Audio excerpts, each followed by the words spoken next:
মালদহের চাঁচলের মালতীপুরে প্রতি বছর দীপান্বিতা অমাবস্যা পেরোনোর পরের দিন আয়োজিত হয় এক অনন্য রীতি কালী দৌড়। প্রায় 350 বছর আগে শুরু হওয়া এই ঐতিহ্য আজ মালতীপুরের মানুষ সগৌরবে পালন করে আসছে।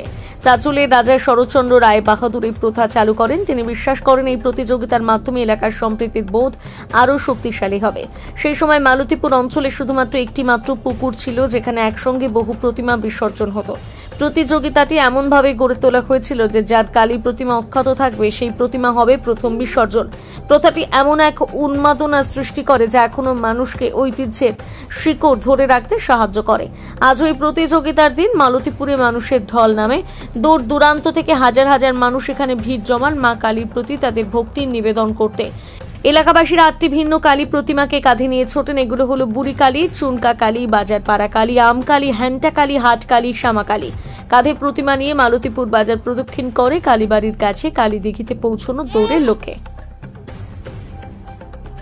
প্রতিটি প্রতিমা ও তার দলের সমর্থকদের উচ্ছ্বাস দেখতে হলে এই দিন মালতীপুরে যেতে হবে। পুরো এলাকা জুড়ে চলে ঢাকের তালে তালে উচ্ছ্বাস, ভক্তি আর আনন্দের ঢেউ।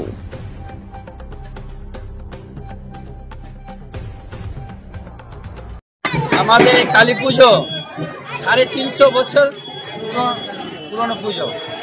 কে শুরু করেছিল এই পুজো শুরু করেছে আমাদের রাজার আমল থেকে শুরু। তারপরে আমার বাবা জ্যাঠা কাকারা করতো, এখন আমরা করি। রাজা কত বছর আগে শুরু করেছিল? 350 বছর আগে শুরু করেছিল। আমাদের এখানে কালী দৌড় শুরু হয় 350 বছর আগে।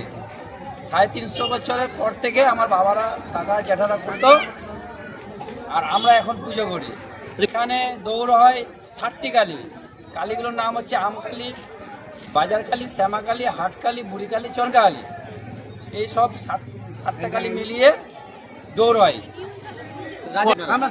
হ্যাঁ, রাজার ঐতিহ্য ধরেই আমরা মেনে এই দৌড়টা, কালী দৌড়টা হচ্ছে। মানুষের ভিড় কিরকম? মানুষের ভিড় তোমরা দেখতে পাচ্ছ যে রাস্তাঘাটে এত ঢোল। রাস্তাঘাটে ওই আমাদের এখান থেকে গোল করে ঘুরে গিয়ে দুর্গা মন্দিরে দৌড় হচ্ছে। হ্যাঁ, সব মিলিয়ে মানে 1,500 থেকে 2,000 লোক জমায়েত হয়ে এই কালী দৌড়টা উপভোগ করছে সবাই মিলে। আমার নাম হচ্ছে আরাধন রাজক, আমি বুড়ি কালীর পুজোর প্রেসিডেন্ট। আমি